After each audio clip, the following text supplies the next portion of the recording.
So, Danielle, that was a great conversation we just had about healthcare beyond the hospital walls.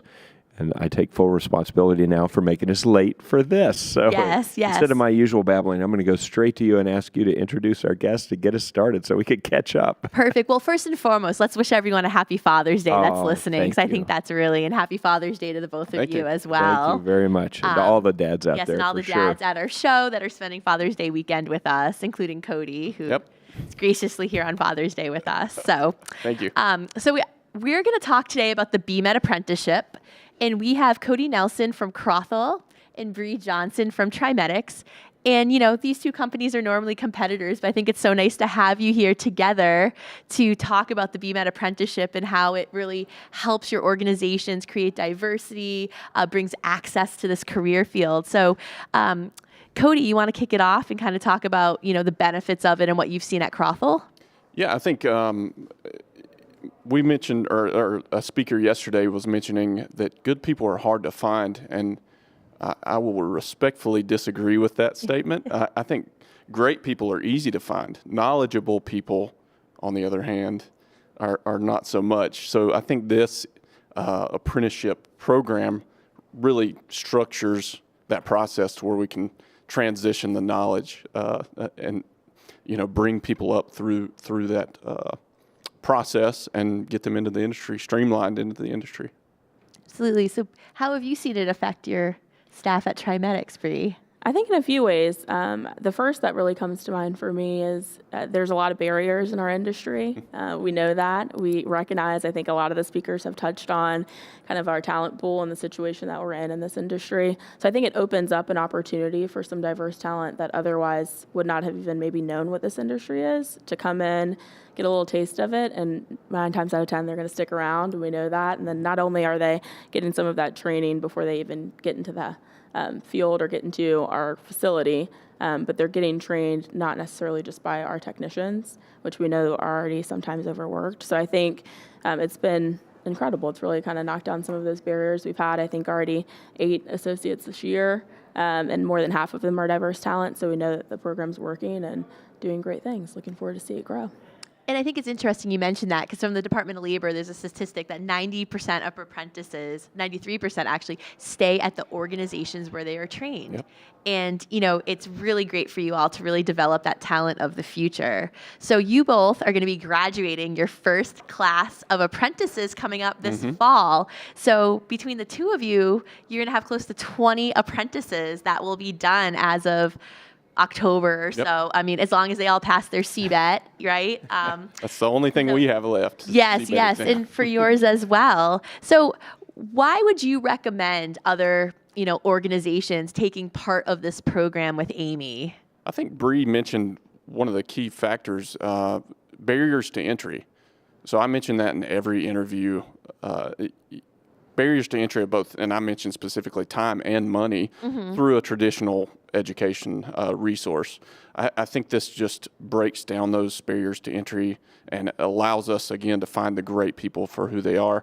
You can look around our signs, they say passion and purpose. If we can hire people with passion and purpose, we can fill a knowledge gap. So it's really helped us in that respect. Yeah, absolutely. I think it also, I'll maybe mention one of our mission statements around making a difference, because that's really what it does. It kind of gives us an opportunity to come into an industry where we know we have some gaps and we have some barriers to get over, and to continue to use that word barrier. But I mean, it really is what we're experiencing. We know that there's not a lot of schools out there for these associates and these kids to kind of come into the industry. So I think this is a great first step. I'm looking forward to seeing it grow and what's kind of next for the program. Yeah, so I did want to mention, for anyone that's listening and wondering about Danielle, I'm going to add value right now. Point that mic right at you. Oh. It's terrible at side Sorry. pickup. There we go. All right, go ahead. So one thing I did want to mention is, obviously, have you guys had any trouble filling these positions? No. There you go. So interesting. Where are most folks coming from? Yes. Everywhere, huh? Yes, I was actually going to mention, when you told me to fix my mic, I got distracted. Oh, I'm sorry. A majority of these folks are career changers. Yes. And we have a couple in there that had art degrees and music degrees. Why don't you guys elaborate on that, about what, not even just you think about diversity in regards to ethnicity and gender, but also diversity of background. Sure. We've had veterans, pharmaceutical technicians, lab technicians, with diesel mechanics, literally everything under the sun you could think of. It's kind of interesting. You get a new resume, you're like, it's like Forrest Gump. What do I get today? This new box of chocolates. So. When I enter them in Rapids for the Department of Labor, I'm like, holy cow! Like these folks are like coming from everywhere. Backgrounds that they're coming from, and we're really making a difference. Right. IT backgrounds. I've got some people with even 2-year degrees, 4-year degrees. You mentioned career changers. It's really all across the board. Are you seeing the same thing? Yeah, we are, definitely. I think it's kind of interesting because it brings that diversity of thought that a lot of us don't really maybe think about when we say the word diversity. Yeah. I am always intrigued by how many art background people actually we have in our industry that have kind of these eclectic background stories, and it brings so much value to what they do, and you wouldn't maybe think about it typically. But we have 3 art degrees currently in the program. Wow. That when people sent the transcripts, it's like a Bachelor of Arts. Oh yeah, in art. You mentioned that. We've got one who's got a Bachelor of Music. Yeah. There you have those. Yeah, there's a music major as well. It's just so riveting. And I do want to tell folks that are listening, so there is no cost to partner with AAMI and be part of this program. Your only costs are the cost of the 40-hour-a-week salary and the supplemental training, which includes 3 certifications. And Codi and Bree can back that up, that there's no gimmick to this, right? It's not hard. Yeah, it's it's literally laid out. Just go look at the Appendix A. Just go to the website, AAMI's website on apprenticeships. Everything is laid out there perfectly. So. And you get to work with me, so I handle it all. The They main send me advantage. all I was the going to hills say, out. There it is. that's the biggest perk. And I am your liaison between your organization and the U.S. Department of Labor. I handle all the paperwork. I work with them. I get the questions answered. And the cost of the training over the 2 years is under $3,000 total. Right. Obviously, you can spend as much as you want, but that includes the certification exam, the total cost of all of it. Total cost of all of it for the training, 2 college classes. And the biggest, I think, advantage is that we have over 1,300 folks now that want to do this program, and not a list. Not enough employers. People say we can't find a pipeline. We have it. They are finding it, and we share those names with you all. And they, in what I've found, is that sometimes we have 1,300 people, but you're finding people nonstop too. I get emails daily from people that want to do this. So I've had probably 4 people in the vendor hall say, "I need to get my son or daughter in contact with you." And biggest endorsement of our profession. We're hiring people trying to get people's their children. Yeah, we're hiring their children. We've got in our first round of graduates is going to be actually one of my wife's cousins, and then also one of our biomed's children as well, their daughter. Wow. Fantastic. So let me ask one thing, because you mentioned cost, obviously, which is very reasonable. But I know one of the advantages of doing the apprenticeship program that's official through the Department of Labor is that does open up workforce development funds in certain areas, certain states. That's certainly an advantage, especially for smaller employers. I don't know if I won't even ask if you're tapping into that or not. It's none of my business. But it's a good thing to be able to get access to those workforce development funds. But you must have had onboarding programs before this came along, before Danielle and the team worked this up. So other than those kind of technical, funding and other advantages of the apprenticeship program, why did you adopt the apprenticeship program? Given that I'm sure you had an onboarding program. So what's the additional advantages you see in the apprenticeship program? Yeah. I think one of the biggest ones in terms of onboarding is we have such phenomenal talent, but time, right? We had a burnout session earlier today talking about technicians not having enough time, and this really allows for them to spend the majority of their time on their day-to-day job, and then the apprenticeship kind of allows for those technicians who are coming into the field to already have those couple of years of experience before they get there. And I think that's really incredibly valuable, because all of our senior site managers and senior technicians, and they don't always have the time to do the training consistently in the same way. And so I think having that foundation has been incredibly impactful. And I'm sure you're more efficient way of onboarding. Exactly. Interesting. And I'm sure you're the same way with us. We're actually bringing individuals higher than an entry-level individual, because they have 2 years of experience, they have certifications under their belt. They're not entry-level. They're not coming in as a BMET 1 every time. Absolutely. When they're done, they are a BMET 1 or more, and it's or more. Yeah. And their pay is from us is reflecting that. Yes. It's reflecting in their from their education, their certifications, and their experience. I've heard from several of our site managers around how our apprentices that are coming in and have BMET 2, BMET 3 knowledge that we wouldn't have gotten otherwise. So I think it's Fantastic. That's so nice to hear. You know, we're so appreciative of your support. And I think for people listening, you know, we require them to do this training, and then there's hands-on competencies that they do on the job. And the 3 certifications are really our checks and balance system, right? If they're passing those, we know they're trained well, and we know they're trained to a minimum competency, and they're trained consistently.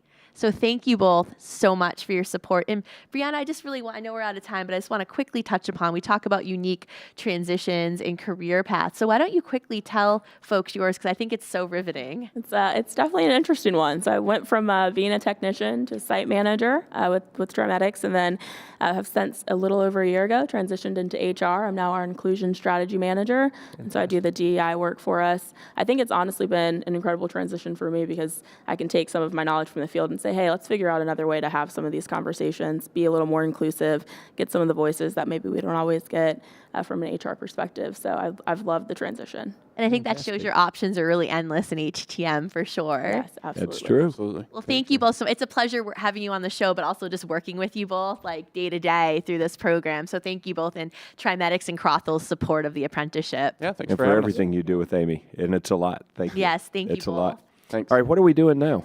We are cutting over to the floor to Bryant Hawkins. All right, well, let's was do in the that right PM now because I biomedical see him. booth. And there he is. Take it away. Hey, this is Brian Hawkins. I'm live on the floor at MD Expo Day 3. I'm currently here at PM Biomedical booth. I would like for this young man to introduce himself to us. Hello, everybody. My name is Ali Youssef, and I am one of the owners here at PM Biomedical. My partner, unfortunately, couldn't make it today. It's Father's Day, so he had to go celebrate with his kids. Purnell Singh. Okay, great. Let me ask you a question, man. So, PM Biomedical, tell us about PM Biomedical. What it's all about? So PM Biomedical is a up-and-coming company. We have been in business for about 2.5 years now. We started it based off of a family foundation, basically. We have a very good work environment. What we specialize in is the patient monitoring, infusion pumps, anywhere from Philips to GE. We have Alaris, Medfusion, Bebron, Telipacks. We're like a one-stop shop.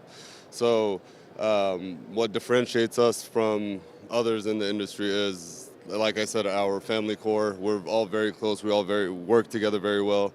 Our turnaround times have been spectacular. We know the biomeds want that stuff back within the next week, so we try to accommodate as much as we can. May I ask you this question?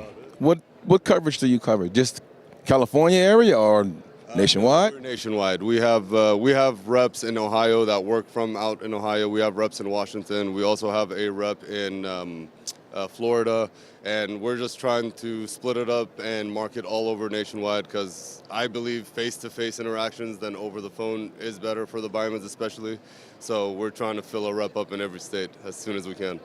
That's awesome. So what is it your reps go into these hospitals, and what is it customer service like when y'all go into these hospitals? So biomeds want it as easy as possible for themselves. So what we do is we leave a bin for PM Biomedical at the hospital. So let's say some devices fail, the biomed will go ahead and just leave it in that bin, and they'll wait for the next time the rep comes, which they usually go out at least once a week, pick up all the equipment, ship it to our shop.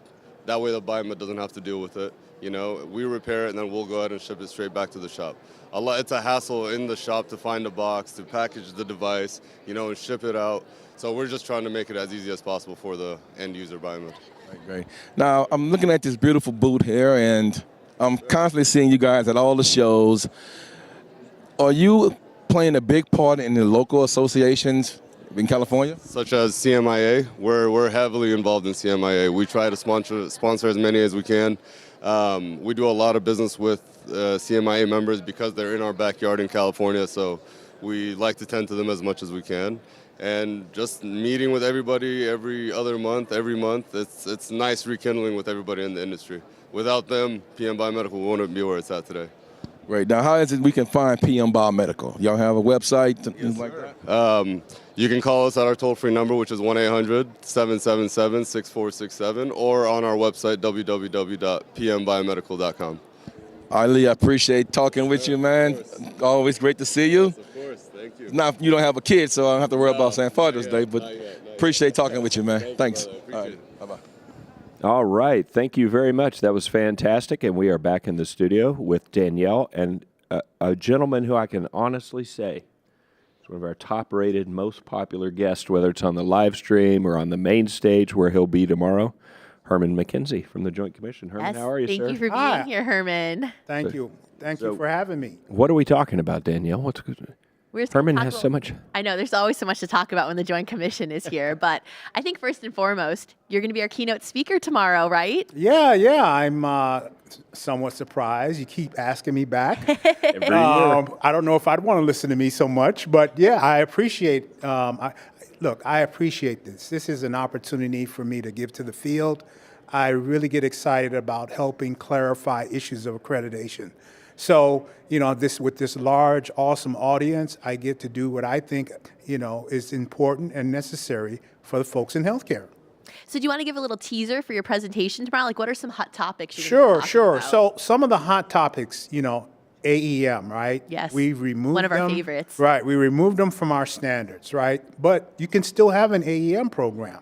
So I want to talk about some of that, dive in some of those details. Also, what's popular, folks always want to know the top items that we're scoring on survey. So I'm going to go through the top 5, and I'm going to go a little more in detail on the top 3. And then also, I like to just say, I'm going to throw out little tidbits about being in the know. We solicit questions, you solicit questions, Danielle, from the field on, things people want to have interpretation on standards or elements, performance, or code issues. And so I'm going to provide, what we look at is in terms of what would require to be compliant in terms of evaluation. So I think right. everyone's dying to know, are we talking about RPTs tomorrow? Unless it comes up with the question, I don't have that. I don't have that. Is that the extensions cord Yeah, thing yeah. again? It's a fancy way for us of, lay yeah, people? of Yeah, saying, yeah. I don't Like in have film that in my business, they call them presentation. stingers. Yeah. Yeah.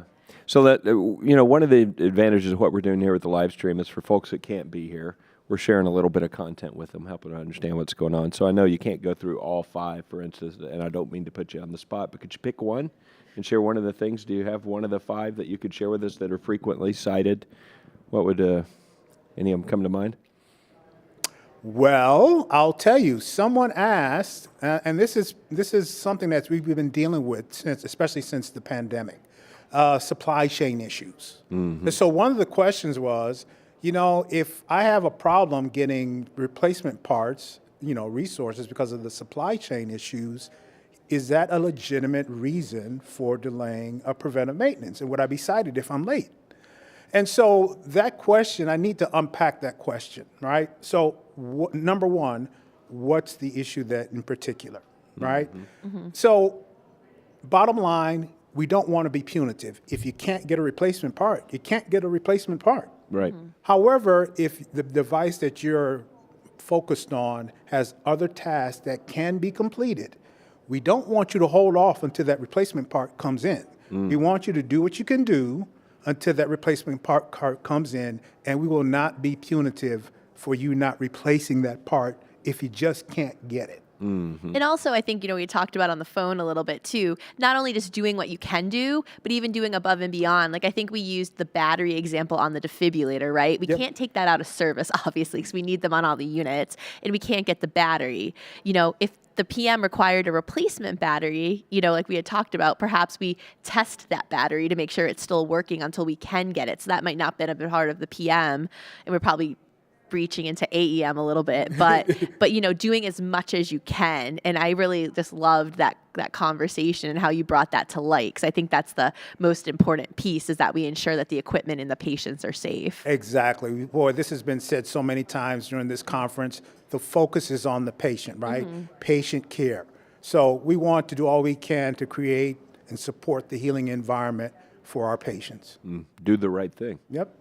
Yeah, absolutely. So what are some of the other hot button issues in this area? You mentioned RPTs. Am I getting that right? Yes. Going to be on the agenda tomorrow. What are some of the other topic areas that people are really interested in relative to CMS? I think the big thing that's come up is AEM, right? The fact that it's kind of been, so why don't we back up a second? Because I think there's always, people are misinformed as to what the Joint Commission is and what you do. Oh, right. I said CMS automatically, not Joint Commission. So Yes, yeah, what's well, that chain? Because they are Yeah. not the regulators, they are the accreditors. So Right. let's go into that. a Sure, little sure. bit. Yeah. Great that you, and Robert, it's appropriate to mention CMS. Right.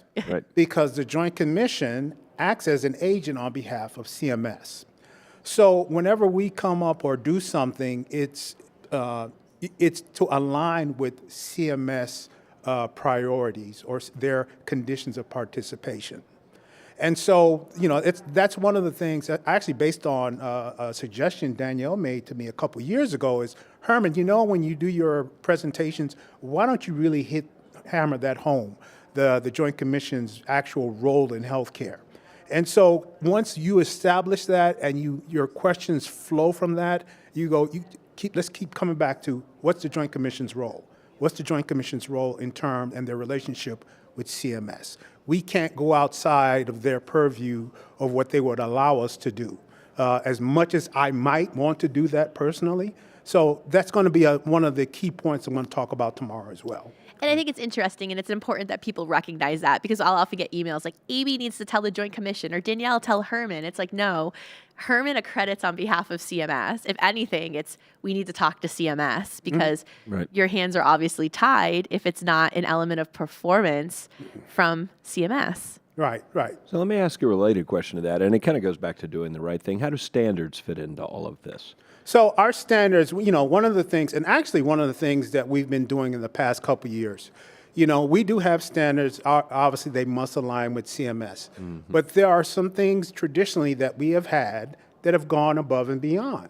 All right? And so for the past couple of years, we've been doing a deep data dive and go, let's look at these standards. Are we scoring them often? All right? Even if we're scoring them often, do they make sense? Do we need to keep them in? Right?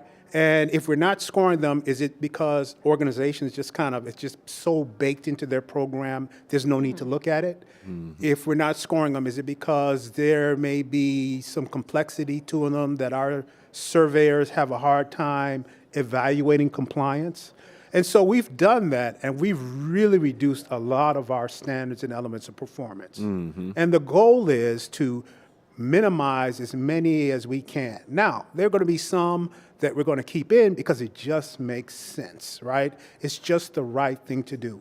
But we are cognizant of, what organizations are dealing with, and we don't want to create a burden, a compliance burden that's just not needed.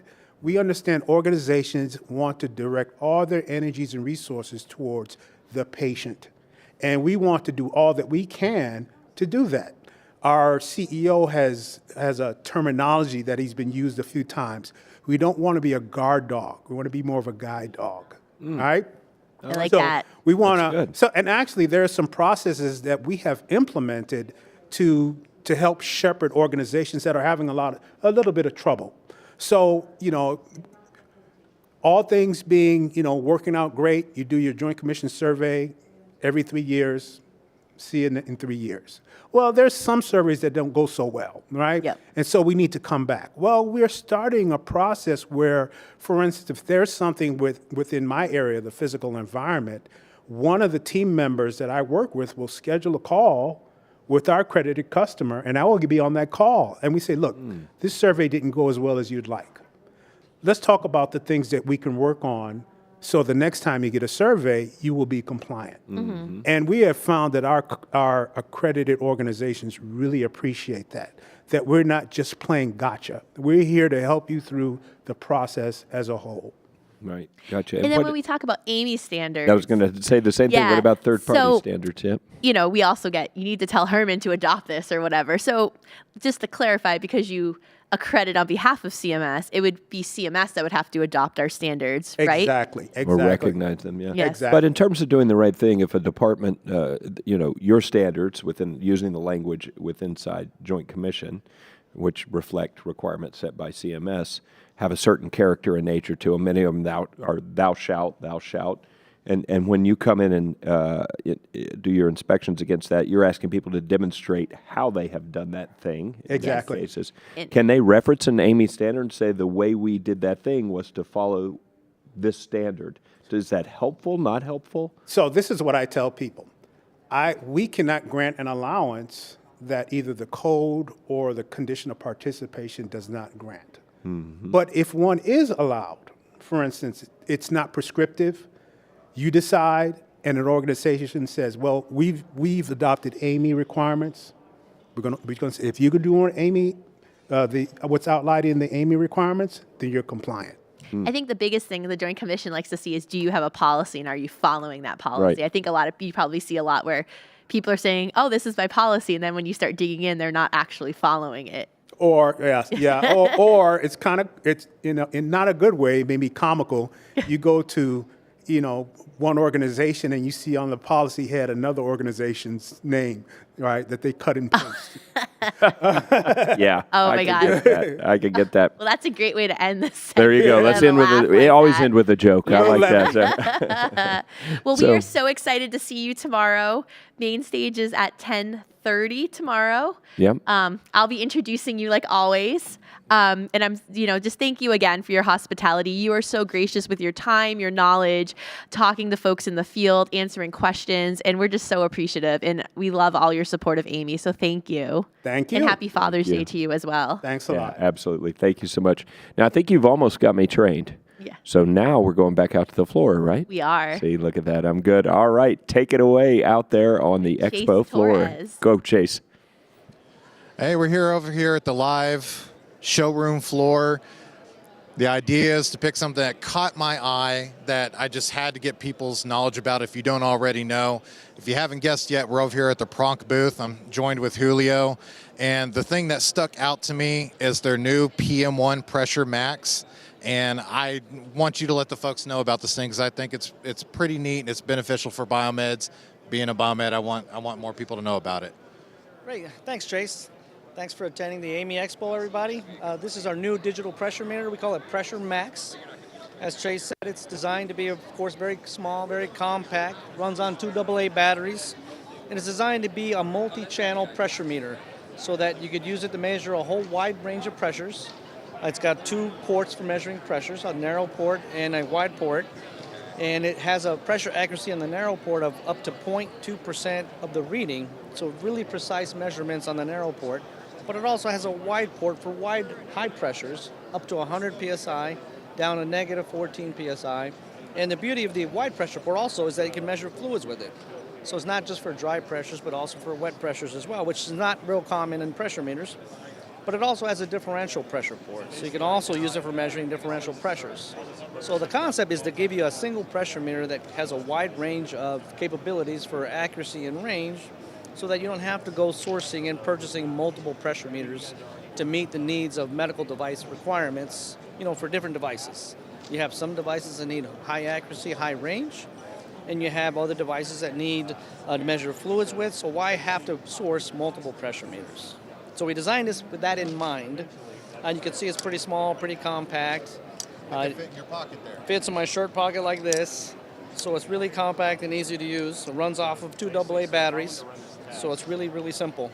It has our what we call mobilized Bluetooth technology into it that can talk for a mobilized solution, so you can control it, capture data, captured in the service reports. So it's really designed to hopefully be the last pressure meter you really need to source, so that you can have something that fits in your shirt pocket and has all the range and accuracy that you need. We're also developing a way to adjust pressure, because when you're sourcing or when you're servicing devices, you need to set pressure. And that's always kind of been difficult for biomeds because they need to use a bulb, an inflation bulb. Some people use a syringe. So we're creating what we call an inflator system where you can use something to set pressure with it as well in an inexpensive way. You can set coarse pressure, as we call it, and fine pressure by adjusting it. And so with this setup here, you can use it and set up and do any kind of testing for pressure or vacuum. And we also set up so you can do targets. You can actually set targets on the unit, set a pressure test point, set an accuracy specification, and then the unit glows different colors once it's within pressure or out of the pressure range. So right now we're kind of over the range of our tolerance, so it glows red. And when it gets within range, it changes colors and it glows green. So it's just a simple thing, but ideas that we get from the market, from biomeds such as yourself, as to what are important features to have in a pressure meter. So we added that in there as well. So that's the concept behind Pressure Max. Yeah, and the reason that I had to come over here and look at this was you're hitting a lot of different stop gaps with, I can test ventilators, I can test anesthesia, I can do IV pumps with the differential, with the fluid. You're allowing me to do coarse and finite adjustments. So, and the fact that you've put all this into a very small, compact device, biomeds, we already have so much room left on our cart. You're trying to make my job easier. And I think biomeds can appreciate that from, being able to get the job done so we can get the equipment up and, maintain patient health care and, optimize patient safety, which is what the job is about. So, good on you. Congrats on the development of the device. And I hope the world can see the benefit of what this will bring to it.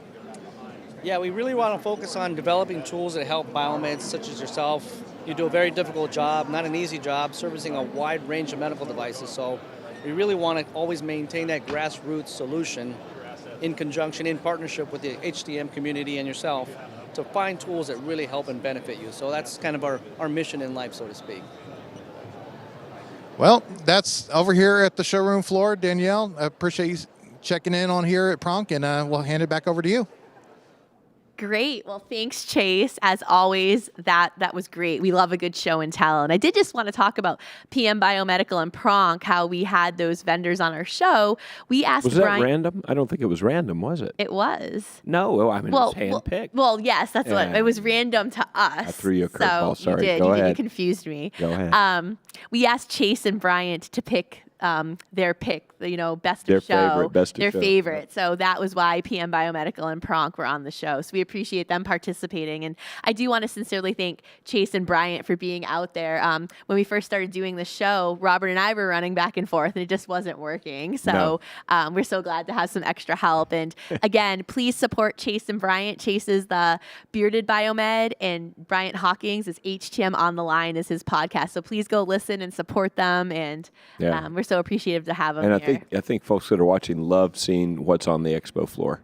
That's one of the things you don't get if you're not here. So they get a little sample of it. There's a lot more out there than they get to see, but at least we bring them something. So you want to introduce our next guest? Absolutely. I'm so excited. We have Colleen Haugen-Ortiz and Maggie Berkey here, who helped develop, were the co-chairs and led the development of our newest AEM standard. That is literally. I know. I think we get a That is standing applause worthy. ovation. It Applause is worthy. really. So why don't you guys talk about it? Well, I do want to say we did that in like a record time also. All right, So- a double round of applause. You know, Fine. 1 year, guys, we did it in 1 year, and I'm very, very happy. Absolutely. We had no idea what we were getting ourselves into, but it turned out to be such amazing experience with such awesome people that have really, at least one literally wrote the guidebook to help kind of fill that gap after CMS memo came out. And it's just been quite interesting to I thought I knew a little bit about AEMs. I know so much more, and I can tell you that this standard is going to give you the tool that you need to make sure that you're doing AEMs properly at your place. All right, so I want to come back to the content. And by the way, pull that mic right up to you there. So Oh, the sure closer you are, thing. the better it is. Thank you. So I want to come back to the content, and I'm going to let Danielle dive into that because you guys are the experts. But I want to touch on what you just said because we spend a lot of time trying to get folks on the biomed or HTM side involved in standards.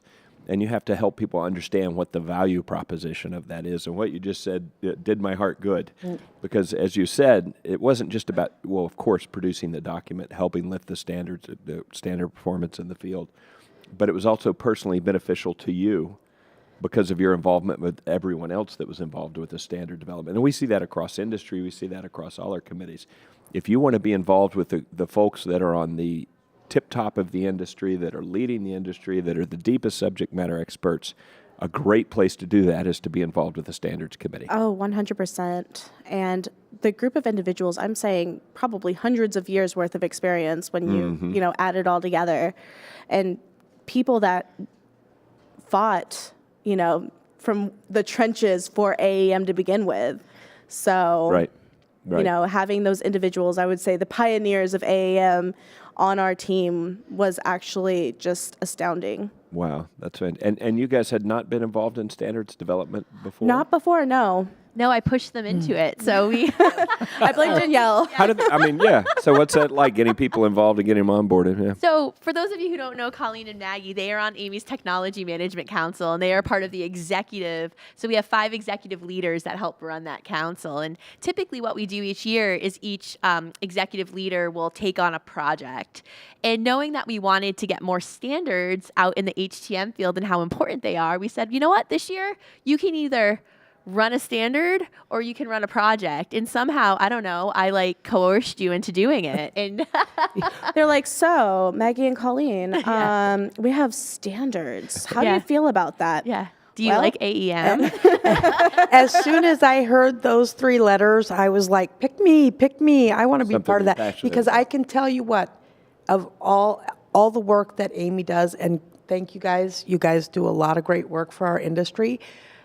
This AEM standard is something that for 10 years people have needed, and now we can say, here you go. Well, and it's you thanks to guys you, got not to you. us. led Yeah. it. And it's just so amazing. And we're so appreciative. I mean, Herman was saying yesterday, I couldn't believe it, that the original AEM letter from CMS came out in 2014. Wow. It really has been Truly has 10 been Literally. years. 10 So years, let's that's talk about the crazy. content of the document a little bit then. So, because you're filling a gap that's been out there. Tell us what the purpose of the document is and what its contents are. Well, I believe the document will be EQ 103, and we fuddled with the name a little bit. We wanted to make sure, I'm telling you, we had some meetings that one heard. word would get a full hour's worth of meetings, so words are important. Alternate equipment management AEM programs in healthcare delivery organizations. Okay. So it really, you got some of the boilerplate stuff, of course, but then we go into give a little background on it, and then, here is some of the caveats, what you have to consider, and then the guts of it, what you must and must not do, and then we kind of wrap it up. Oh, we did put a nice little vocabulary in there, so everything would be as Need to clear have as the possible. vocabulary. And of course, some references of where else they can get more information. And let me note on the vocabulary, one thing too that we made sure is that everything matches what's currently out there. Okay. So with EQ 56, EQ 89, what CMS or, the powers that be, Joint Commission, everybody, that they define things, we want to be sure that we are not alleviating in a different, going into a different direction with that. So we did want to make sure that everything was uniform and that we are not conflicting with the current sources that are out there. And Fantastic. that's fantastic. Yeah, for sure. And for people who aren't really familiar with standards, they are consensus-based documents. And AAMI is a standards developing organization. I think that's one of the biggest misconceptions, right? We are not just an HTM association. We have 3 verticals that include and encompass industry, sterilization, and HTM, which we are all part of, and that's why we're here. But we're just a third of our organization, and what we do is standards to make health delivery and health technology safer. Right. And that's what you're doing, and you're making such a huge impact. And we're also ANSI accredited, the American National Standards Institute. Easy for you to say. Is that? That's correct. And we have to abide by rules, right? And there's a whole formal process. And, I really love that you did this, because since AAMI is a standards developing organization, I truly feel that leaders within AAMI should be involved in this, understand it, and help. And I think, you two are just such impeccable women that take the bull by its horns. You see the need for change and you make it happen. And Thanks to leaders like you and ladies like you that really care deeply and make sure that our voice is heard. HTM has representation at AAMI. So thank Oh, you. absolutely. Oh, thank Yeah. you. But I And will standards point- really are, they involve all the community, right? So for folks that don't know, a voluntary consensus standard, it's both voluntary, so no one's required to participate or adopt these standards, as opposed to legislation driving change.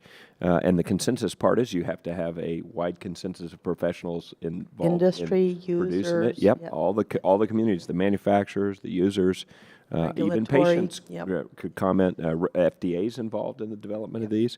And then it goes through a review process, a comment period. Public You all comment, had to too. make Yes. revisions. I mean, by the time this thing comes out, it's solid, and that's the whole purpose of the voluntary consensus And it's process. amazing that it got done so quick, right? Because when you go out for the public That's why comments, you're we proud have of to that year. respond to Sometimes it every takes comment. 5 years. Go for it. And it's not just that it got back so quick. It got back with 100%, the committee draft vote, 100% of people says yes. Wow. We all. And that were- never happens. So you should be so proud. There were 3 comments, 2 of them withdrawn, and one of them was just an editorial. From an or to an You missed of. that comma, didn't you, on page 682 or whatever it was. Oh, it was not, no. You guys, this is a very manageable document. How 30, big is it? 29 pages, I believe. And that's like at least 5 pages of boilerplate AAMI but required. sort of 29 jam-packed pages. If someone wants to know what is the right way to set up and run my AEM program, this Well, is what they need. Don't worry about it. So we are planning on submitting a TIR. And why don't you Oh. explain what a TIR is for people that don't know what that means? So a technical information report is a TIR.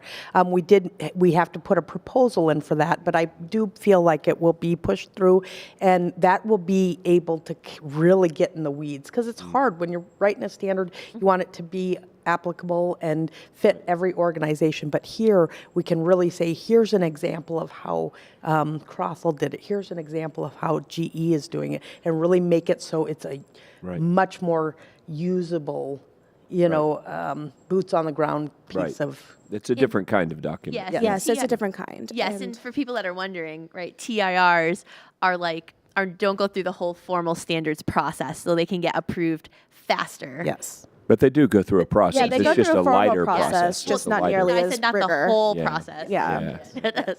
There's- So and we do that in industry all the time. It's just a more agile approach to getting a document out that's still very solid, vetted, consensus based, and frequently those get escalated and become standards down the road. So Yes. yeah. Well, And one thing that we, kept in mind when we were leading this standard is to remember this is a standard, not a guidance document. Very different thing. And, that's one reason why when we talked about it in our last meeting about having a TIR is because we do need a good guidance document as Right, well. TIR can do that. Yes. We've got Matt Beartich did write something Yes. several years ago, but he was on the committee with us and agreed this is a great idea. He's actually he was the first one to raise his hand after I recruited him. So many volunteers the moment we talked about it. Wonderful. Everyone Well, was ready to jump into the deep end. We've been working on this for a while, since before I came to AAMI, and ever since I've come to AAMI, which has been over 5 years now. Trying to get folks in the HTM side more involved in standards, and I was so pleased. We have a little theater in the AAMI booth, and we do rotating kind of presentations on different things. And I walked by when the standards presentation was going on, and it was packed. Not only that, people were standing in the aisles on either side of Yeah. the little theater watching. it's like a standards the presentation revolution going stage. on here I was like, because what of is all of you. happening? So you Yeah. guys have ignited So- some kind of movement. I don't know what's going on, but it's exciting. Yes, and tell all your friends, have them join. Absolutely, Exactly, absolutely. exactly. So thank you so much. Yes, thank you both so much for being here today and for all your hard work. We're just so appreciative. And, again, like I said, we can't do anything at AAMI without our volunteers, and that's the both of you and so many more. So thank you. So many more. So thank you to all the volunteers that really give their 9 to 5 and then do above and beyond. Yes. And You are we did have recognized some for great that. ones. As I'm saying, most of these volunteers, they were willing to meet twice a week. They were willing to do what it took to get this document done. And on Friday evenings. You Yes. guys had your calls from 5 to 6 o'clock on Friday. I Right, would like you to blame Maggie for that one. All right. She was all about that Friday evening, and I was sitting here like, oh my God, Maggie, why did you do this? All right, you right. guys want to see something really cool? Please. All right, we're going to show you something gonna really cool. head over to the ARVR Theater with Bryant Danielle, Hawkins. did you know that mathematically I can prove to you that we're living in a simulation? Why? With the probability. Well, I'm not going to do it now on the air. What are you? That's for later. But probability dictates that we're probably living in a simulation. Yes. If we are, it's a very good AR VR sim. Oh, look at that! We have an AR VR theater on the floor. All right, how Bryant, about we'll that? hand it over Take to it you. away. Hey, this is Brian Hawkins. I'm back again. This is one of my favorite places. I'm at the AR VR experience, and I'm sitting here with Invert. And tell us who you are, just a young man here. Yes, sir. I'm Matt Basuk. I'm the CEO of Invert Labs. We're running the AR VR experience here at AAMI eXchange. So we're doing some demos. We've got a lot of technicians coming out here and trying out different things in mixed reality. We have a ultrasound unit that's actually right over there. You can't see it, but I can. And then right here we actually have a basketball hoop set up. So if you don't want to tear down a Philips ultrasound, the Epic 7, then you can shoot some hoops or slam dunk right here on this hoop. Over here we got some cornhole boards. We got some of our partners that are branded on the cornhole boards. So we've been doing a lot of work with different companies here. So Invert Labs, it's us, the College of Biomedical Equipment Technology, Probo Medical, Part Source, RSTI, a lot of different groups have contributed to this. So I'm just looking over here. This gentleman here, what is he doing? Explain what's going on right now. So this is Aaron Hanna. He's our CTO. He's the smartest person that I know, and right now he's casting from his headset. He's taking a look around at the whole experience here and showing you exactly what I'm seeing in my headset, what you're seeing in your headset. But the rest of the conference, they don't see it. They don't see the ultrasound. They don't see the basketballs. They just see a blank space and a bunch of people walking around looking like lunatics. But if you looked up at the screen, you can kind of see, okay, we got basketball, we've got we've got the ultrasound over here. So yeah, that's kind of what we're doing. It's amazing. Now, I heard you mention a couple of vendors you're working with. How many modules, what type of modules do you have on these VR headsets? So we actually have 20 different modules. So our content library is getting bigger and bigger. Every quarter we're releasing three new modules. Right now we're about 20 modules, and we've got 3 more coming out this next week. So I got to recount. But it's everything from general biomed up to some imaging content. I say general biomed, it's things like doing the PM procedures on a Zoll defib or on a LifePak 20E defib, Alaris infusion pumps. There's a lot of those, procedures that, especially young, new biomeds that need, that exposure, that need that experience, can do in virtual reality. And so it really opens up a world for remote learning. It opens up a world for being able to repeat learning, to start doing things in a more scalable, repeatable way. And then all the way up to, big, types of imaging content, like doing a full X-ray tube replacement on a Siemens Definition AS. Now, I know your brain is always going. Do you have any breaking news or something that you might have in the lab you could share with us? Yeah, well, I'm glad you asked that, Brian. We actually are working right now. AI is the big hot button. Everybody's got an AI play. What we're doing is we're working on a technician co-pilot, and so we're calling it Biomed Co-Pilot, and basically it is the Chat GPT for technicians, right? But it's not like just GPT, it knows medical devices, and it knows not just what's in the service manual. You can ask it, hey, what's the part number of this? You can show it a picture. You could show it an actual photo of a unit and say, I'm missing this piece, or this piece is broken. What is it? And it'll tell you what it is. It'll tell you what the part number is, and it'll pull it up. So that's something that's kind of in the lab right now. We're slow rolling it. It's in beta, but we're really excited. We did a demo earlier on Friday here. Aaron's doing a presentation where he's gonna do a demo on it on Monday, and that's what's coming next. So we're excited. Now, let me ask you this question here. I know you do a lot with these headsets. Do you have any training opportunities for someone who may not have a headset? So we do, and we partner up with a lot of education institutions. So we actually spawned out of the College of Biomedical Equipment Technology, and so they have a structured curriculum, especially for young biomeds coming in. There's an MET program. They have a certificate program, and in those programs, you get a lot of that basic electronics, that basic anatomy, the foundational pieces for becoming a biomed, and then you can layer in different kind of labs labs on top of that. We do offer all of our modules in an e-learning format, so even if you don't have a headset, you can still go through the modules. I will tell you though, having the headset, that's the best experience. That's the full immersion. That's the actually good put your hands on the equipment, and by and large, it's been very successful and very we've gotten a lot of positive feedback. It's amazing. I mean, just looking at this and knowing you from the first time I saw it to now, it's like night and day. So it's like I can see the hard work you're putting into it, and I appreciate the efforts. And I hate to, well, I'll ask anyway. Okay. What do we have behind you here? I see you got some headgear there. So what's the difference between the one with and without? Yeah, so this is the Quest 2. This is the devices that we're deploying mostly, and this is really great for full immersion training.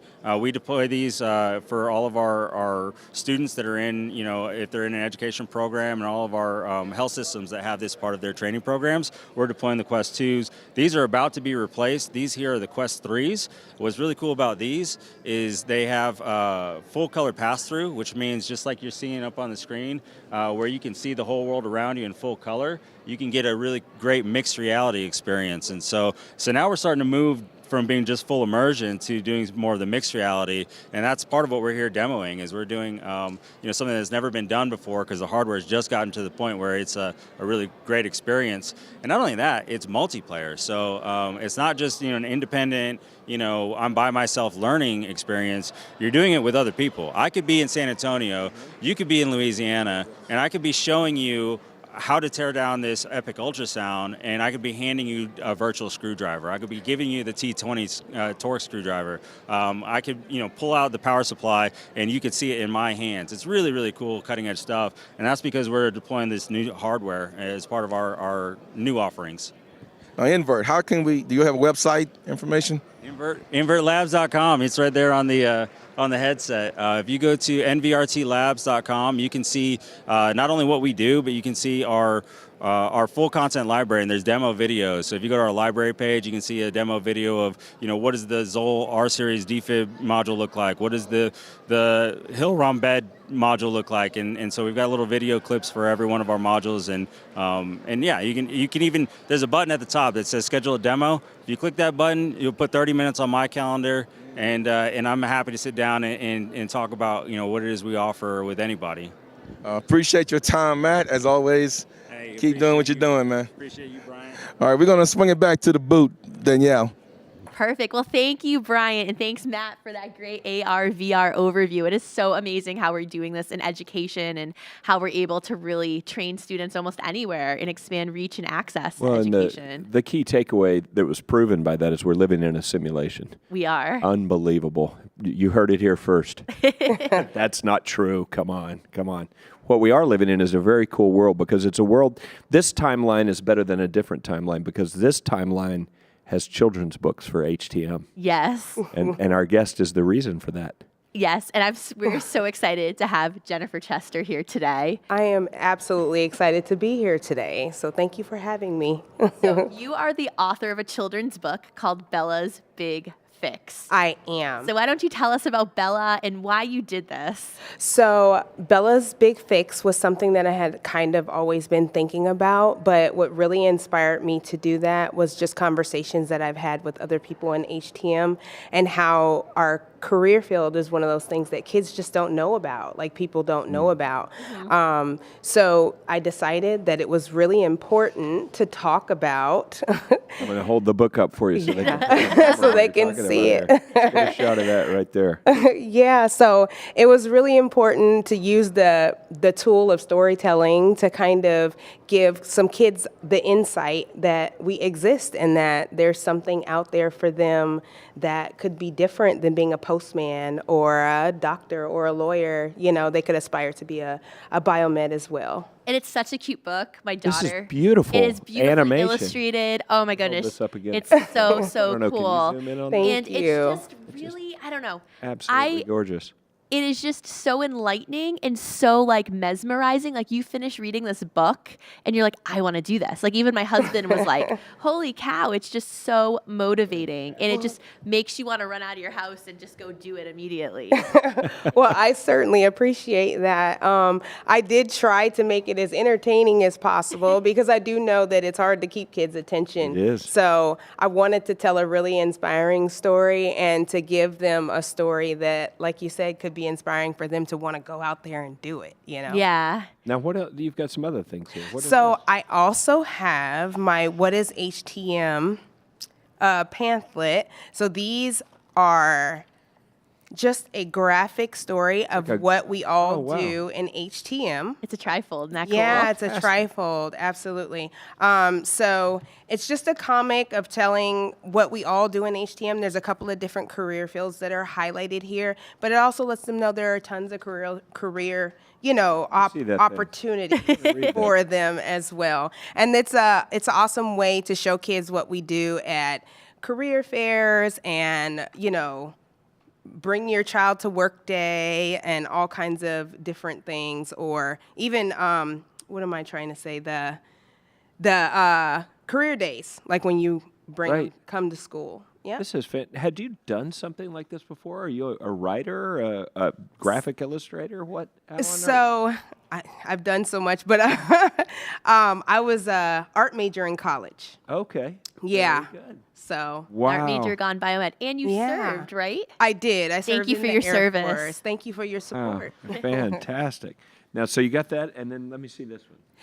Yep. This is Bella the BMET's Adventure in Healthcare Technology. So that is an activity book and coloring book. That's fantastic. And so That's so amazing. Oh my gosh, I just there's am, crosswords. Like, blown Look away. at this. Look at this, Danielle. Oh my goodness, I can't. Crosswords and this is fantastic. Yeah. So the whole idea is just to try to get them interested and give them just give it some visibility, because I feel like I was talking to a young lady the other day that actually works for AAMI, and she was saying that when she was younger, she wanted to be a meteorologist because she saw storm chasers. Right. And I thought, we don't have that kind of visibility out there for kids to see exactly what we do. So it's so important for us to kind of start doing that, start putting that track out there. This is fantastic. I've got to read you the little puzzle on this page. Okay.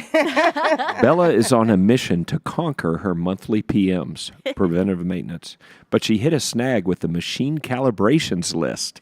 Some of the letters are playing hide and seek. Can you lend a hand to Bella and her PM adventure? And then it's got fill in the blank for all the little medical terms. Isn't that my gosh, fantastic? Jennifer, that's amazing. This is so cool. And Wow. I think what's and we've seen this a bunch of times, people don't believe they can be what they can't see, whether that's diversity or a career field. And I think you've captured all of it, right? You've the field, the diversity. Absolutely. And I think I told you, my daughter has really curly hair, and she's the only one that has these tight curls. And she saw Bella, even though she's Caucasian, and said, oh my God, Bella has hair like me. That's what she saw. Right. Like, you're making such a big difference in so many people's worlds beyond what you probably even imagined. Yeah, it's very cool. How did you come into this field?